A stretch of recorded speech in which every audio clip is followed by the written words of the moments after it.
இப்ப லா இலாஹ இல்லல்லாஹ் என்பது வெறும் கலிமா தான். அவ்வல் கலிமா தையிபுன்னு சொல்லிட்டு போறதில்ல. அந்த லா இலாஹ இல்லல்லாஹ் என்பது என்னுடைய தக்வாவை வெளிப்படுத்தக்கூடிய ஒரு வார்த்தை.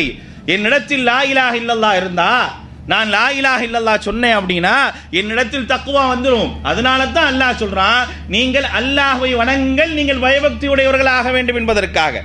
அப்ப லா இலாஹ இல்லல்லாஹ் வந்தாவே அடுத்த விஷயம் என்னது? வணக்கம் தான். புனியல் இஸ்லாம் அலா ஹம்சின், இஸ்லாம் 5 காரியங்கள் மீது அமைக்கப்பட்டிருக்கின்றது என்று சொல்லிட்டு முதலாவது அல்லாஹ் சொல்லக்கூடிய விஷயம் என்ன? ஷஹாதத்து அல்லா இலாஹ இல்லல்லாஹ்.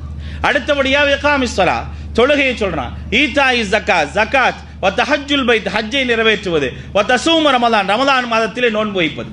அப்ப இந்த காரியங்கள் எல்லாம் என்ன? தக்வாவின் அடிப்படையில் செய்யக்கூடியது என்பதற்காகத்தான் கலிமாவிற்கு அடுத்தபடியாக சொல்லப்படுகின்றது.